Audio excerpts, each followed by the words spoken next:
Bonjour et bienvenue dans Milkshaker, le podcast qui agite les idées reçues sur l'allaitement.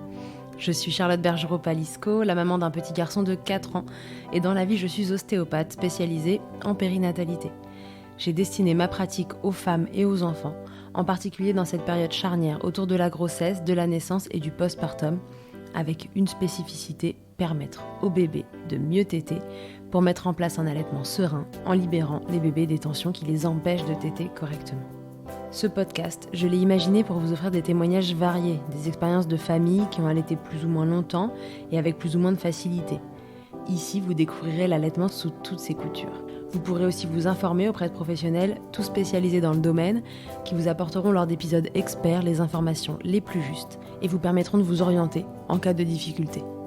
Mon objectif, il est très simple, offrir ces informations à toute mère, famille et tout professionnel qui souhaite se renseigner sur le sujet, que chacun puisse faire ses choix de façon éclairée et casser les idées reçues qui circulent pour vous rendre l'allaitement plus accessible, plus facile, normal, banal même, et ce qu'importe vos envies et votre projet. Ce qui aide ces informations à se diffuser pour que le plus grand nombre puisse en bénéficier et qui permet à Milkshaker de continuer de s'agiter, c'est vous, par vos partages autour de vous, sur les réseaux, vos écoutes, mais aussi vos notes ou étoiles sur les plateformes d'écoute. Alors je vous serais très reconnaissante de prendre 1 minute pour soutenir ce projet. Et maintenant, place à l'épisode.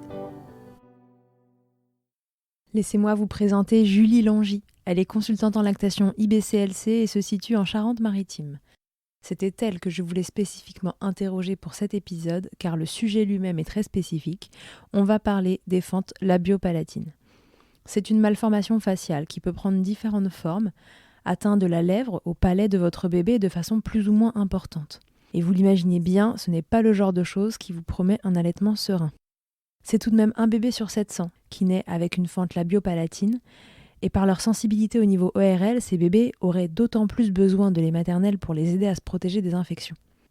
Alors j'ai voulu tout savoir sur le sujet, et c'est Julie Langy que j'ai choisie car elle est très renseignée et a accompagné de nombreuses familles autour de cette problématique. Alors comment on fait pour allaiter un bébé avec une fente labiopalatine ? Quelle est la prise en charge que ces bébés vont avoir au niveau médical ? À quelles difficultés est-on confronté pour allaiter ? Et comment y remédier ? Eh bien c'est parti pour ce nouvel épisode expert. Bienvenue donc à Julie pour cette première fois pour elle dans Milkshaker. Je vous souhaite une belle écoute. Salut Julie, bienvenue dans Milkshaker. Bonjour Charlotte. Alors Julie, aujourd'hui on va parler d'un sujet que tu connais très bien. On va parler des fentes labiopalatines et de leur importance dans l'allaitement, de l'incidence que ça a et de comment je peux m'en sortir pour allaiter mon bébé si jamais il présente une fente labiopalatine, pardon. La première question que j'ai envie de te poser, c'est déjà qu'est-ce que c'est qu'une fente labiopalatine ? Est-ce qu'il y en a différents types, etc. Et combien de personnes ça touche ?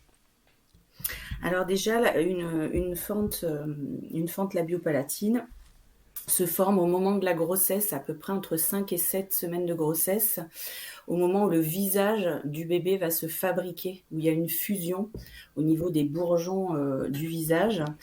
Et à certains endroits, ça va pas s'accoler, ça va pas se fusionner en fait. D'accord. Donc, il existe effectivement différents types de fentes. Donc, il y a les fentes labiales, les plus simples en fait, qui vont concerner uniquement la lèvre. Parfois, elles peuvent concerner aussi la base du nez. C'est pour ça qu'on peut des fois observer l'aile du nez qui peut être légèrement un petit peu aplatie. Elle peut être simple comme asymétrique, enfin, elle peut être symétrique ou asymétrique. Voilà. Et en fait, c'est un endroit qui ne se referme pas, c'est ça ? C'est un endroit du palais qui aurait dû vraiment fusionner, s'accoler, et ça ne s'est pas fait. D'accord. Oui, parce qu'en fait, votre palais, l'os qui forme le palais est en fait c'est 2 os différents et qui viennent se coller ou pas se coller. Mais là, ça peut être au niveau central, comme ça peut être aussi décalé d'un côté ou de l'autre, c'est ça ? Exactement, okay. Tout à fait. En fait, c'est une absence de fusion au moment où le visage va venir se former. Très bien. Exactement. Ok, oui, donc ça c'est de l'embryologie, c'est un petit peu compliqué à comprendre, mais...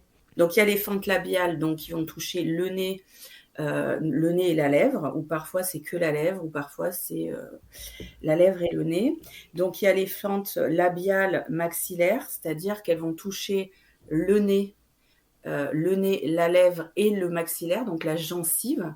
Ok. Donc là encore, ça peut être simple que d'un seul côté ou alors des deux côtés. Ah, on peut en avoir des deux côtés en même temps. Tout à fait. D'accord. Des deux côtés. Après, on a les fentes labio-maxillopalatines, donc là qui vont toucher la lèvre, la base du nez en général, le maxillaire et le palais. Ouais, et le palatin. Ouais, ok, très bien. Ouais, donc Voilà. en fait, c'est d'avant en arrière. Les fentes de lèvres touchent juste la lèvre, le nez. Ensuite, ça se diffuse en arrière, ça va sur le maxillaire. Et le palatin, c'est un os qui est encore en arrière du maxillaire, qui est l'os qui forme la plupart du palais. Exactement. Le palatin est encore un petit bout derrière, et donc ça peut aller jusqu'au palais mou, qui est loin dans la bouche, c'est ça? Tout à fait. Ok, très bien. Exactement. Et après, on a les dernières fentes, les fentes palatines ou les fentes vélaires, parce qu'on peut avoir juste une fente au niveau du voile du palais. D'accord, donc sur le palais mou, justement. Tout à fait. Et après, la plus petite des fentes, c'est la luette bifide. C'est-à-dire que la Hmm. luette, on a l'impression, et des fois, il y a des personnes qui sont plus âgées qui disent: ah, mais moi, je suis née, j'avais deux luettes. En fait, c'est pas qu'il y en avait deux, c'est qu'elles s'étaient pas collées, en fait. Ouais, et celle-ci n'est pas gênante, par contre. Non. Non. Ok. Non. Alors après, au niveau de la fréquence, c'est quand même quelque chose d'assez fréquent puisque en France, il y aura un bébé sur 700 Ah, quand qui même. va naître avec cette malformation. Sachant que, alors au niveau de la fréquence des différents types de fentes, on va retrouver, il y a 25% à peu près des fentes qui vont être labiales. Mhm. 50% des fentes, elles vont être labio-maxillopalatines Ok. et 25% qui vont concerner que le palais. D'accord, ok. Très bien. Voilà. Ok. Et après, il y a des petites disparités dans les types de fentes avec garçon ou fille. Ouais, après, on rentre Voilà. dans des détails Oui, qui hyper sont... techniques, j'imagine, qui sont peut-être pas indispensables à la compréhension maintenant. Euh, Est-ce que y a une origine qu'on connaît à ces fentes? Alors, même encore aujourd'hui, on ne sait pas trop parce qu'il y a plusieurs choses qui viennent impacter, enfin qui viennent en jeu. Donc, notamment, bah, il y a les problèmes environnementaux, il peut y avoir les traitements médicamenteux, le tabac, l'alcool, le côté génétique aussi.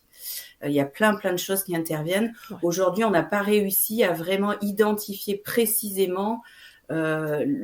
C'est vraiment plusieurs facteurs, quoi. Ok, très bien. Ouais, donc c'est difficile à déterminer. Et c'est Euh, ça qui peut être un petit peu difficile pour les parents, en fait, pour accueillir la nouvelle, c'est qu'il n'y a pas on peut pas identifier. ouais, de raison. Je Des comprends. fois, ça peut être un petit peu compliqué pour l'acceptation, en fait. Ok. Et alors du coup, bon, donc, j'apprends ça pendant la grossesse. J'imagine que ça devient assez rare qu'on l'apprenne à la naissance avec toutes les échos T1, T2, Il y T3 en a qui sont encore qu'on faites. apprend Ouais. à la naissance, notamment celles qui concernent vraiment que le palais, Ah oui. parce qu'on peut pas bien voir. Voilà, c'est rare quand même, mais ça arrive encore un petit peu. Ok. Si je l'apprends pendant ma grossesse et que j'ai un projet d'allaitement, qu'est-ce que déjà je peux me dire à ce moment-là et qu'est-ce que je peux mettre en place pendant ma grossesse pour me préparer? Alors déjà, ce qui va être intéressant, si effectivement la maman avait un projet d'allaitement, c'est pas de remettre en question son projet d'allaitement, évidemment, même si ce sera forcément un allaitement qui sera un petit peu différent, puisqu'il y aura des problématiques qui vont être très spécifiques Mm. à ces bébés-là, en fait, finalement. Mais ça va être de se préparer à l'allaitement pour justement être beaucoup plus à l'aise à l'arrivée du bébé et maîtriser un petit peu plus le démarrage d'allaitement. D'accord. Même s'il y a encore des professionnels qui déconseillent un petit peu l'allaitement parce que ça va nécessiter beaucoup d'adaptation, ça va être un allaitement un petit peu différent. Et des fois, ben, les mamans sont un peu découragées parce qu'elles disent: oh là là, avec les interventions, ça va être compliqué, tu vas être fatiguée, etc. L'allaitement encore plus, alors pour tous les bébés, l'allaitement est formidable, mais encore plus pour ces bébés-là qui peuvent être un petit peu plus sensibles aux pathologies de la sphère ORL du fait du fonctionnement. D'accord. Donc ils sont sujets à plus d'otite, plus de rhinite, de choses comme ça. Oui. Donc il y a une raison supplémentaire à À allaiter les allaiter. ses enfants, quoi. Ouais. Ouais, je comprends. Donc, ça va être de consulter une consultante, hein. Bah oui, tout simplement. Est-ce que vous êtes toutes formées aux histoires de fentes palatines? Alors, il n'y a pas de formation. La thématique des fentes labiopalatines, c'est quelque chose qu'on voit un petit peu en formation de base.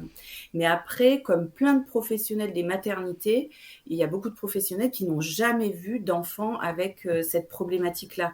Donc, comme toute nouveauté, des fois, on peut être un petit peu moins à l'aise D'accord. avec le sujet. Après, lorsqu'on est moins à l'aise avec ce sujet, on peut proposer aux parents d'aller consulter des consultantes qui sont plus à l'aise avec la thématique et qui sont à même d'aider, d'accompagner les parents. Ouais. Oui, et puis quitte Parce à que avoir deux personnes sur le sujet. exactement, une personne en physique, par exemple, moi j'ai des fois des mamans, je pense à une maman en particulier en Bretagne, Mm. elle a sa consultante en physique en Bretagne. Et pour cette problématique-là, on s'est vu en visio. Donc il y a des choses qui peuvent tout à fait s'organiser. Voilà. Le tout, c'est que si effectivement la consultante se sent pas à l'aise avec la thématique, faut pas qu'elle hésite à orienter. Oui, il faut référer, bien sûr. À orienter. Mm. Ok, donc quelles conséquences ça va avoir sur la succion du coup de mon bébé et sur l'allaitement quand mon bébé présente une fente labiopalatine? Alors déjà, par rapport les fentes qui vont poser presque le moins de problèmes, ça va être les fentes labiales, hein. Parce que même si l'étanchéité va pas être à 100% au niveau de la prise du sein, globalement, ils se débrouillent hyper bien, les bébés. Donc voilà, ça va pas trop poser de problème. Pareil pour un bébé qui va avoir une luette bifide ou Oui. même une petite fente sur le voile. Grosso modo, c'est pas ces bébés-là qui vont poser souci. Ce qui va être un petit peu délicat, c'est quand il y a atteinte au niveau de la gencive, au niveau du maxillaire, au niveau de la lèvre et au niveau du palais. Mm. Parce que là, on va avoir un défaut déjà au niveau de la prise du sein, du maintien en bouche. Mhm. Et puis forcément que le vide qui est nécessaire pour pouvoir obtenir du lait, et du fait qu'il y ait une communication entre la bouche et le nez, on perd en efficacité. Oui, parce qu'en fait, je ne sais pas si on l'a bien précisé au démarrage, mais le fait que ça ne se referme pas au niveau du palais, juste au-dessus du palais, enfin l'os du palais, les deux os se referment l'un et l'autre, et juste au-dessus, c'est la cavité nasale, en fait. Donc Tout du à fait, coup, c'est vrai qu'on aurait pu ouais, préciser. du coup, si jamais c'est pas refermé, ça veut dire qu'il y a communication entre les deux, et les bébés, quand ils tètent, en fait, font un vide d'air, ils font une dépression en fond de bouche pour que ça fonctionne bien, et donc là, la dépression, en fait, elle est impossible à faire dans la mesure où il y a communication avec la cavité nasale. C'est bien dit si je le dis comme ça? Exactement, c'est parfait. C'est-à-dire qu'effectivement, ce sera moins optimal du fait de la morphologie en fait du bébé. Mais après, c'est pas parce que c'est moins optimal que c'est impossible Tout à fait. et qu'il ne faut pas le faire. Ouais. Donc voilà, parce que il y a plein de. Donc ça, c'est vraiment on va être vraiment dans le cas par cas. Bah oui, parce que fonction de la fente. Ouais. Ouais, bien sûr. Donc du coup, ça va être l'étanchéité qui va peut-être difficilement se faire aussi au niveau de la lèvre, si je comprends bien. L'aspiration, la dépression dont on parlait. Qu'est-ce que ça peut Exactement. donner d'autre comme gêne au bébé? Après, parfois, on peut avoir un petit peu de lait qui passe un petit peu dans le nez. Ouais. Mais des fois, parce que si le bébé a une super fonction de langue, Mhm. des fois, il n'y a pas du tout de fuite dans les voies, enfin, dans le nez, quoi. Oui. Surtout au début de l'allaitement ou même, c'est rare. Ça peut arriver quand, par exemple, on rallonge le bébé, que ça remonte un petit peu, ça revienne un petit peu dans les voies nasales, mais c'est pas. Est-ce que ça lui demande plus d'efforts à un bébé qui a une fente labiopalatine et donc une communication, même s'il n'a pas de fuite et que, disons, la maman a assez de lait, il s'en sort et tout. Est-ce que c'est quand même des bébés qui vont avoir plus de mal à téter, qui vont plus fatiguer? Oui, quand même. Parce qu'il y a comme ils sont pas, c'est-à-dire que ça peut faire des tétés un petit peu à rallonge. Mm. C'est pour ça que l'idée derrière est de voir quelqu'un en amont pour préparer cet allaitement, avoir le bon matériel. Je pense notamment à un tire-lait. C'est-à-dire que la maman, elle peut déjà réserver son tire-lait, elle part à la maternité avec son tire-lait sous le bras pour pouvoir être opérationnelle dès le départ. Et l'idée, ça va être de mettre la maman en hyperlactation pour que au moindre effort, le bébé obtienne facilement du lait. En fait, ça va être vraiment ça le challenge. C'est de trouver en fait une position d'allaitement, une posture dans l'allaitement qui permette au bébé d'obtenir tout le lait dont il a besoin en moins d'efforts possible. D'accord, oui, parce que de toute façon, le fait de ne pas pouvoir faire cette dépression va quand même le rendre moins efficace. C'est-à-dire qu'on peut avoir une belle fonction de langue, mais le fait de ne pas pouvoir faire la dépression en arrière, en fond de bouche, ça va le rendre moins efficace. Donc de l'autre côté, comme on sait que à succion pas très efficace, on a en général des lactations qui tombent un petit peu, alors on va lancer la maman de l'autre côté, voilà, sur une grosse lactation pour compenser ça. Ok. Et puis avec, là, on peut parler aussi de la compression du sein qui aide vraiment, vraiment justement les bébés qui ont des petits soucis de succion à là encore. C'est-à-dire que ça permet vraiment aux bébés d'obtenir facilement du lait, quoi. Et ça, c'est hyper important parce que ces premières tétées, ces premières semaines, la mère, elle a besoin de prendre confiance en elle, peut-être même encore plus que dans une situation d'allaitement classique, puisque il y a la peur aussi des interventions, il y a tout un contexte émotionnel qui est un petit peu différent. Et puis le contexte aussi de naissance, tout simplement. Il y a tout un contexte qui peut être particulier autour de l'arrivée du bébé. Donc l'idée, c'est vraiment que dès le départ, la maman, elle puisse avoir les bonnes infos pour se mettre dans une bonne position et démarrer des tétés dès le départ très, très facilement. Pour que la suite soit aussi facile. Parce que si c'est compliqué, puis on le voit bien dans les allaitements, si le départ est un peu compliqué, la maman ne prend pas confiance en elle et ça peut avoir des répercussions sur la suite avec des sevrages précoces parce que c'est trop compliqué. Oui, on reste, disons que voilà, on a un bébé qui a une difficulté en plus, mais que l'allaitement reste ce qu'il est et qu'on peut avoir d'autres problèmes surajoutés à la fente la biopalatine en fait. Donc ça, c'est un allaitement qui doit démarrer comme les autres, où la maman elle a besoin de prendre confiance en elle, etc. Mais plus parce que là on a un bébé qui en face, on le sait, sera moins efficace qu'un autre. Tout à fait. Et surtout, ce qui est vraiment important, que ce soit et pour les parents et pour les professionnels, c'est-à-dire qu'un bébé qui naît avec une fente, s'il est né à terme en bonne santé, c'est un bébé comme les autres. Oui, bien sûr. On ne va pas surmédicaliser un truc qui n'a pas lieu d'être. Ça, c'est hyper important dans la prise en charge parce qu'en plus, on sait que c'est des bébés qui vont avoir des temps opératoires, des suivis particuliers qui vont déjà générer beaucoup de stress chez les parents, chez le bébé, etc. Donc, ça sert à rien d'en rajouter, quoi. On va les accompagner, voilà. Après, s'il y a de la prématurité ou autre chose, ça, c'est différent, c'est un autre contexte. Mais pour le bébé né à terme en bonne santé, il n'y a aucune raison parce que on sait qu'il peut y avoir des difficultés d'allaitement. Il n'y a pas besoin, voilà, au contraire. Ouais, ok, je comprends très bien. Donc très bien. Donc au démarrage, voilà, on a un bébé qui va pouvoir présenter quelques difficultés. La solution, c'est de mettre la maman sur une lactation plus importante que ce qu'elle aurait eu avec un bébé qui tète classiquement. Et la compression mammaire, tu disais, donc pendant les tétées, de venir aider en fait au transfert de lait. Tu avais fait une petite vidéo d'ailleurs tout à fait. sur la compression qui est très intéressante parce que ça permet au bébé en fait, d'optimiser et la prise du sein et les entrées, quoi. Donc c'est vraiment important. Ouais, vous la retrouvez sur les stories permanentes d'Instagram. Et puis globalement, si vous cherchez une vidéo sur internet de compression mammaire, vous allez en trouver. Parce qu'en audio, c'est un peu moins facile à expliquer. Mais c'est une chose un peu comme l'expression manuelle qui sont intéressantes en fait à voir avec un professionnel qui est formé et à l'apprendre en amont finalement d'une naissance. Exactement, ouais. Pour que la maman puisse dès le départ en fait être vraiment actrice dès la salle de naissance de son allaitement et prenne les rênes, quoi. Ça, c'est important. Parce que finalement, l'histoire de ce bébé, il y a plein de choses où elle va subir les temps opératoires, elle va avoir plein de choses d'imposer.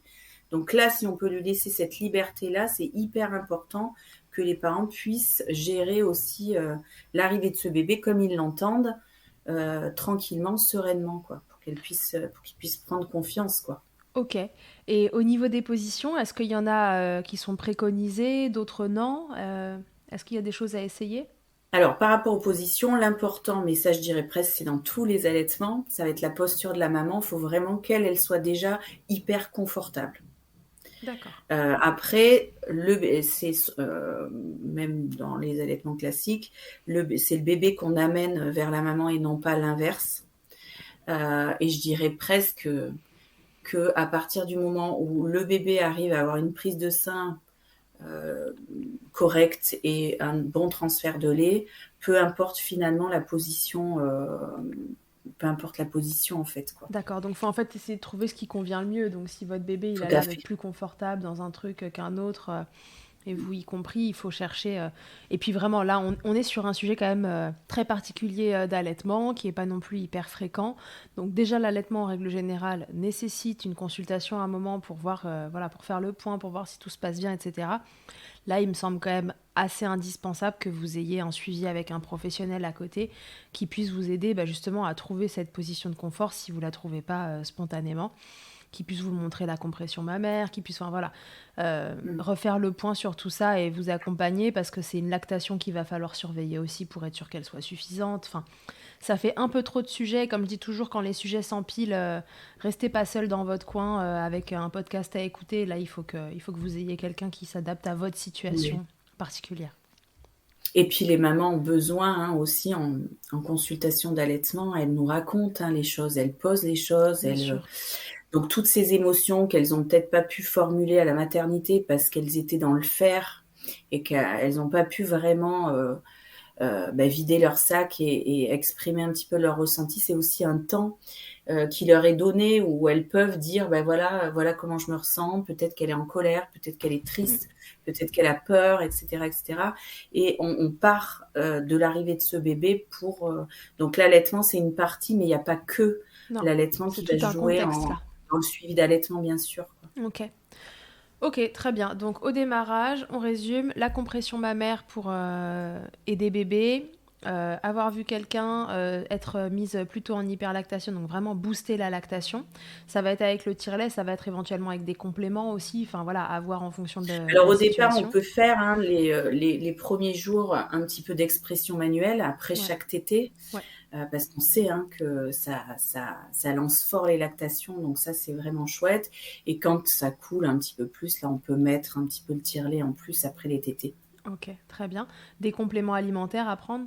Pas nécessairement, on voit Pas comment ça se plus, pas passe. nécessairement, ouais. Ok. Et après, je rajouterais ce qui est extraordinaire, c'est le pot à pot. Alors le pot Hmm. à pot, c'est extraordinaire pour tous les bébés et les parents, mais là encore plus, et notamment, je dirais presque en salle de naissance où les parents, lorsqu'on leur annonce en fait que ce bébé a une fente, les parents ont beaucoup, beaucoup d'appréhension parce que c'est la crainte de ne pas l'aimer, c'est la crainte de ne pas le trouver beau, c'est la peur, etc. Donc, ils ont besoin vraiment d'un temps d'adaptation. Donc là, alors tous les parents ont besoin d'accueillir leur bébé en pot à pot, mais là encore plus qu'on les laisse un peu tranquilles pour que les parents puissent regarder leur bébé, le toucher, lui parler, etc., l'accueillir vraiment, où ça c'est très très important pour la confiance, pour l'attachement, pour tout Ouais, ça, pour c'est le très lien. très important. Hmm. Ouais, ok, très bien. Donc l'augmentation de la lactation et au niveau des positionnements, c'est ce qui vous convient, ce qui convient le mieux à votre bébé. Et ça, c'est fonction des cas. Ok, une fois que cette première phase de démarrage d'allaitement, on va dire, est passée, on sait que c'est des bébés qui vont avoir tout un parcours médical, puisque, oui, voilà, si on ne l'avait pas dit avant, mais c'est des bébés qui vont nécessairement avoir une ou des opérations chirurgicales pour refermer cette fente qui s'était créée. Alors, comment ça se passe ensuite? Est-ce qu'il y a un parcours classique pour ces bébés? Et comment on va se dépatouiller de l'allaitement au milieu de tout ça? Alors en fait, dans les prises en charge chirurgicales, il n'y a aucun consensus, c'est-à-dire que chaque chirurgien va avoir ses propres protocoles. D'ailleurs, pour vous donner une idée, en Europe, il y avait sur 201 centres qui avaient été interrogés sur les différents protocoles pour la prise en charge des mêmes types de fentes, il y a 194 protocoles différents. Ah oui, quand même. Ah oui, on n'est pas sur... C'est-à-dire que si Il y on a se quatre fait cinq trucs. opérer à Strasbourg, à Nice ou à Bordeaux, c'est des protocoles différents. D'accord. Donc ça peut être aussi compliqué dans la prise en charge des parents, parce que les parents peuvent se poser la question, pourquoi cette différence? Est-ce qu'il y en a un mieux que l'autre? Donc ça aussi, c'est des fois très différent. Bien sûr. Donc des fois, on fait en fonction du CHU de notre région, mais des fois, il y a des mamans qui traversent la France parce que justement, il y a des temps opératoires qui peuvent être plus tôt, notamment, je pense, au niveau de la lèvre. Donc nous, dans le secteur, les bébés sont opérés sur le CHU de Poitiers et le pédiatre, enfin le chirurgien pédiatrique, il opère très très tôt au niveau de la lèvre. Sur d'autres centres, l'intervention de la lèvre, elle peut se faire à 3 mois, à 6 mois. Donc il y a des parents qui ont besoin de réparer la lèvre vite pour un point de vue émotionnel, pour l'attachement, pour pouvoir sortir à l'extérieur par rapport au regard de l'autre en fait. Et ça peut être très compliqué d'accepter de sortir avec un bébé qui n'a pas eu d'intervention au niveau de la lèvre. D'accord. Ça, c'est très dur pour les parents de présenter leur bébé, etc. Donc, des fois, les parents, ils vont préférer choisir un protocole où l'intervention va être rapide au niveau de la lèvre. Donc voilà. L'important, il n'y a pas de meilleur protocole. L'important, c'est d'être à l'aise avec son chirurgien, puisque c'est un médecin qu'on va voir de la naissance jusqu'aux 25 ans de l'enfant, voire plus. Oui. Ouais. Donc, il faut avoir confiance en lui. Il faut se sentir complètement à l'aise avec les différents temps opératoires, comprendre un petit peu ce qu'il propose, etc. On a le droit d'aller voir pendant la grossesse différents chirurgiens pour prendre des informations. On n'est pas obligé, il n'y a rien qui oblige d'aller se faire opérer dans le centre à côté, de référence de la région. C'est pas, voilà. Donc ça, c'est vraiment déjà une première chose, d'être vraiment hyper à l'aise avec ça. Parce qu'en fait, c'est quoi qu'il arrive, des opérations qui se passent en plusieurs fois. Alors j'imagine que si c'est par exemple juste la lèvre, si c'est juste la lèvre, ça peut être en une fois, j'imagine. Oui. Mais sinon, c'est toujours en plusieurs temps. Toujours. En général, par exemple, pour reprendre le protocole de Poitiers que je connais bien, va y avoir un premier temps presque dans la première semaine de vie où on va réparer la lèvre. Vers 6 mois, 6-7 mois, on va réparer le palais. Après, entre, on va dire, 12 et 3 ans, en fonction de l'enfant et toujours pareil, des différents types de fentes, on peut reprendre des choses au niveau de l'esthétique, par exemple, au niveau d'une cicatrice, au niveau de l'aile du nez. Vers 4-5 ans, on peut avoir aussi, s'il y a besoin, une greffe osseuse aussi. Et après, au fil du temps, en fait, ça va dépendre aussi de comment réagit l'enfant par rapport à la fonctionnalité de sa bouche, de la respiration, du voile, de la déglutition, de tout ça, quoi. Ça va vraiment dépendre aussi, parce que là, on parle d'allaitement, mais après, il peut y avoir évidemment des conséquences au niveau de la diversification alimentaire, de l'apprentissage des solides avec l'introduction des morceaux, etc. Il y a tout. Donc, en fait, tout va dépendre un petit peu de comment évolue l'enfant. Et donc, évidemment, c'est une prise en charge qui est pluridisciplinaire, puisque va y avoir des ORL dans la boucle, des orthophonistes pour rééduquer, des orthodontistes après voilà, il peut y avoir vraiment... Ouais, puisqu'on y est, parlons des éventuelles conséquences à plus long terme de ces fentes labiopalatines. Qu'est-ce que ça peut engendrer chez ces bébés et enfants qui grandissent et adultes ? Souvent, là, donc on parlait de l'orthodontie, souvent comme le palais va être cicatriciel, donc souvent c'est des palais qui ne grandissent pas suffisamment, donc on va venir travailler un petit peu la croissance de ce palais. Donc souvent ils ont un articulé inversé, c'est-à-dire que le palais, normalement quand on ferme la bouche, on a nos dents qui passent par-dessus celles des dents du maxillaire inférieur. Et bien souvent, c'est l'inverse du fait de cette croissance qui ne s'est pas fait correctement. Donc voilà, donc on va venir travailler ça, on va travailler l'alignement des dents, on peut travailler la fonctionnalité de la langue, le voile aussi, les orthophonistes, elles travaillent beaucoup le voile, la déglutition, toutes ces choses-là. Et évidemment, la parole, parce qu'on peut avoir c'est des personnes qui peuvent nasonner un petit peu. Et oui. Du fait qu'il y ait une une communication. tout à fait. Ouais, tout à fait. Donc du coup, au niveau orthodontie, au niveau langage, phonation, Voilà. qu'est-ce qu'il peut y avoir d'autre? Alors bébé dans la diversification, tu nous disais juste avant? Oui, parce que ça peut être des bébés qui ont du mal, qui ont un petit peu une sensibilité du fait des tissus un petit peu cicatriciels au niveau du palais. Mhm. Donc, il peut y avoir aussi des problématiques. Ok. D'autres conséquences à terme ou pas? Non, en général, tout va. Tout ça. Après, avec le temps, ouais. Mais après, des fois, il y a des ados, parce que des fois, dans les interventions, ils laissent un petit, un espace, en fait. Des fois, c'est pas ressoudé complètement, ou des fois, il y a des cicatrices qui peuvent lâcher un petit peu. Mhm. Donc, des fois, il peut y avoir des petites choses comme ça, et des fois, des enfants qui se retrouvent avec des fuites dans le nez, quoi. D'accord, ok. Mais les prises en charge ont évolué par rapport à il y a Oui, 20 ans ou 30 ans. j'imagine que ça ne fait que s'améliorer, ouais. Les séjours sont plus courts, la prise en charge de la douleur est vraiment qualitative, on rentre vite à la maison. Enfin voilà, Ok. Donc justement par rapport à ces prises en charge chirurgicales, est-ce que, on sait que voilà, le monde médical n'est pas toujours hyper bien renseigné sur l'allaitement, est-ce qu'il y a des protocoles dans lesquels ça pose problème que les femmes allaitent, ou est-ce que globalement maintenant c'est accepté et que c'est pris en compte? Alors, malgré tout, même si au niveau de l'allaitement, il y a encore du travail, les chirurgiens pédiatriques, quand même, ils conseillent fortement aux parents d'allaiter, quand même. Ok. Hein, quand même, voilà, parce qu'on se rend compte quand même que il y a quand même, il y a quand même une plus-value, etc. Mais après, dans certains protocoles chirurgicaux, notamment quand il y a une intervention au niveau du palais, des fois le bébé pendant 3 semaines, il peut ni avoir de sein, ni avoir de tétine, ni rien avoir au niveau de la bouche, Ouf. pour pas que ça aille, que ça intervienne sur les sutures. Ah oui. Après, mais ça c'est mon avis, hein, je ne pense pas qu'un sein puisse abîmer des sutures, Ouais. parce que déjà du fait de l'anatomie et que le bébé n'a pas appris à avoir une forte aspiration, je ne pense pas que même en refermant un palais, du jour au lendemain, il arrive à être...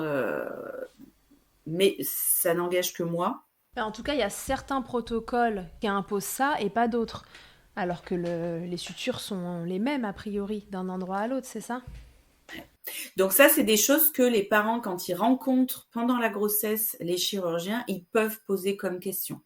Est-ce que après la chirurgie, dès que mon bébé sort du bloc, est-ce que je peux le refaire téter Oui. tout de suite? Alors pour la lèvre, ça pose jamais aucun problème. En général, voilà, ça pose pas de problème. C'est surtout après pour le palais. Donc après, ça, c'est des choses aussi qu'on peut évoquer avec le chirurgien en disant, ben voilà, moi, je trouve ça difficile de pas pouvoir le mettre au sein, etc., etc. Donc voilà. Donc en général, dans le post-op, eh ben les bébés, ils peuvent être nourris donc à la pipette, à la seringue, au flanc de lait, aux glaces de lait, etc. Mais pas de tétine et pas de sein. Oui, pour certains protocoles. Mais du coup, ça peut être aussi un critère de choix d'un protocole et d'un chirurgien par rapport à un autre si on allait, j'imagine. Tout à fait. C'est pour ça que des fois, il y a des mamans qui traversent la France pour avoir spécifiquement une prise en charge. Bah oui, j'imagine. Ouais, Mm. ça fait tout un truc. Ok. Mais donc sur le papier, il y a certains protocoles dans lesquels l'allaitement peut être tout à fait continué de la même façon, avant, juste après opération, etc. Tout à fait. Ok. Est-ce qu'il y a des bébés qui ont de telles fentes labiopalatines qu'ils ne vont vraiment pas pouvoir être au sein? Alors, ce qui peut être compliqué, c'est quand il y a une absence totale de palais. Où là, effectivement, là, effectivement, ça peut être très, très compliqué pour essayer d'avoir un petit peu de lait au sein. Ça peut être vraiment très, très compliqué. Et c'est là où rentre en compte la place vraiment de la consultante pour vraiment accompagner cet allaitement, puisque, alors ça n'empêchera pas la maman de faire plein de peau à peau, d'avoir son bébé au sein, mais à côté de ça, va falloir qu'elle mette le tire-lait et qu'elle donne du lait autrement. Oui, bien sûr. Ah oui, il va falloir passer par d'autres contenants. Ok. Parce que là, Euh, c'est vrai que c'est autant quand il y a juste une fente palatine, on peut arriver, et puis le sein est malléable, hein, c'est-à-dire qu'on peut vraiment mettre plein de sein en bouche, donc c'est facile. Quand il y a vraiment absence du palais, qu'il y a vraiment une communication entre ouais. les fosses nasales et la bouche, c'est vraiment ces types de fentes qui sont un peu embêtantes, quoi. Mm. Comment se nourrissent ces bébés finalement? Parce que j'imagine, enfin, je réfléchis par exemple au biberon. Au biberon, faut quand même, enfin, il y a quand même un mouvement à faire, tu vois, en bouche et la Ouais. communication, elle est quand même là. Comment ils s'en sortent Et ces bien après, chuchous? on va essayer en fait de positionner le biberon, par exemple, sur une côté de la gencive pour que le bébé puisse faire une pression. Et c'est là où on peut effectivement introduire les biberons cup, Ah oui, où du coup, le bébé va utiliser sa langue en fait. ah oui, Mais parfois, d'accord. on peut avoir une fonction de langue qui est un peu juste et que le bébé n'arrive pas à bien mobiliser sa langue. Donc des fois, ça peut être aussi compliqué. Donc là, c'est un vrai apprentissage et un vrai défi pour les parents d'arriver à être vraiment autonome dans l'alimentation. Ouais, j'imagine, parce qu'en effet, on a le droit de cumuler les problèmes. On a le droit d'avoir un bébé avec une fente labiopalatine et une fonction de langue qui est pas terrible. Mm, tout Ouais, à et fait. là, ça va pas. Et donc, justement, pour ces bébés qui peuvent pas prendre ni biberon ni le sein, parce que la succion fonctionne pas, quel contenant tu vas pouvoir préconiser en dehors de cette Alors, soft par cup? exemple, on va repartir un peu à la maternité. Ben, ça va être la petite cuillère, de mettre une petite cuillère dans son sac. Mais ça, je dirais que c'est presque pour toutes les mamans aussi. Mais une petite cuillère, ce qui fait que au départ, dans la période colostrum, la maman, elle va pouvoir exprimer son colostrum et donner quelques millilitres à son bébé. Voilà. Après, quand la quantité de lait va augmenter et que les besoins du bébé vont augmenter, on peut faire à la petite, à la seringue. Et il existe même des petits embouts en silicone Mhm. qui se clipent sur la seringue, ce qui fait que la maman ou le papa va donner l'index au bébé à téter. Et puis dans la commissure de la lèvre, on va glisser cette petite seringue avec l'embout. Et ce qui fait que là, le bébé, en tétant, il va obtenir un petit peu le lait de la seringue. Donc Ouais. ça peut être Et il entraîne quand même un petit peu sa succion, du coup. exactement. Donc ça peut être intéressant. Il peut y avoir aussi également donc ce fameux biberon cuillère, cette petite cup, une petite tasse aussi. Et la tasse, ça marche très très bien pour les bébés. Mm. Alors ça nécessite un apprentissage et parfois les professionnels des maternités sont pas formés pour donner à manger à la tasse et encore moins dans le cas d'une fente. Parce qu'il Ouais. y a ces deux problématiques-là, et ça peut compliquer un petit peu. Donc parfois vite, on dirige les parents vers des biberons classiques. Comme ça, voilà, on s'assure que le bébé mange, et voilà. Ce qui fait que des fois, les parents ils basculent vite sur un tir-allaitement donné au biberon. Et dans le temps, avec les différents rendez-vous opératoires, les choses comme ça, c'est des allaitements qui, des fois, durent pas trop dans le temps. Parce qu'il y a un manque de soutien Ah et oui. puis d'organisation. Et puis, ce qui va fonctionner à un moment dans la vie de l'enfant peut ne plus fonctionner. Ce qui va pas fonctionner peut fonctionner. Donc, des fois, la situation évolue tellement que c'est pour ça que c'est des allaitements qui sont à suivre au long cours, quoi. Ouais. Donc tu parlais de la seringue là avec le petit embout le long du doigt, ce qui reviendrait à faire du dalle au doigt aussi, en fait. C'est ça? Aussi, Ouais. tout à fait. Ok, c'est la même chose. Au dalle, on va être obligé soit d'appuyer sur le contenant, soit de pousser un peu, parce qu'on va avoir toujours ce même problème où l'aspiration va être un peu faible, quoi. D'accord. C'est une question peut-être un peu bête, mais est-ce que c'est des bébés qui font plus de fausses routes que les autres? Pas forcément. Non, parce que c'est vraiment une question de communication avec le nez, mais en termes de déglutition, c'est une autre affaire. Pas forcément, parce que le bébé, il peut très bien avoir une fente et une super déglutition, parce que finalement, sa langue, elle fonctionne bien, quoi. Ok, très bien. D'accord. En post-opératoire, j'imagine que c'est des bébés qui ont des douleurs, etc. Enfin, qui ont subi une anesthésie générale, etc. Est-ce qu'il y a des choses à faire, à suivre quand on allait pour accompagner ce bébé? Alors déjà, les études sur le sujet, par rapport à l'allaitement, on sait que des bébés allaités lors d'une intervention, pas spécifiquement les fentes, ça va faire des séjours plus courts parce que c'est des bébés qui vont être moins douloureux aussi. Donc on va faire aussi pas mal de pot à pot, faut pas hésiter quoi. Et le pot à pot, on n'a pas à demander l'autorisation, c'est-à-dire qu'on peut prendre son bébé et on le met en pot à pot, hein. On s'installe, etc., etc., hein. Ça, faut pas hésiter. Et puis même si les équipes le proposent pas, on peut dire à l'équipe, voilà, moi j'aimerais faire du pot à pot, puisque le pot à pot, on sait que ça diminue la douleur aussi chez le bébé. Donc en post-op, c'est formidable. Ça permet tout le monde d'être ensemble, d'être rassuré, de faire redescendre un petit peu le stress et de venir remettre un petit peu d'ocytocine, un peu de cocooning. Dès que la réalimentation est possible, eh ben on va essayer évidemment les mises au sein. Et puis lorsqu'on a des cicatrices au niveau de la bouche, ça va être bien plus apaisant et rassurant un sein tout chaud avec l'odeur du lait qu'on connaît, etc., que quelque chose en caoutchouc, etc. Oui. Donc, ça va vraiment avoir son importance aussi.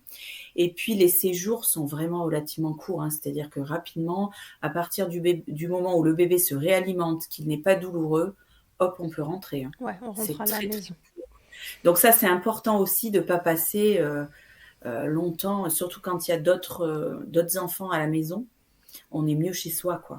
Et après, pour rebondir aussi tout à l'heure par rapport à ce passage de lait dans les fosses nasales, l'avantage que ce soit du lait maternel, c'est que c'est pas du tout irritant.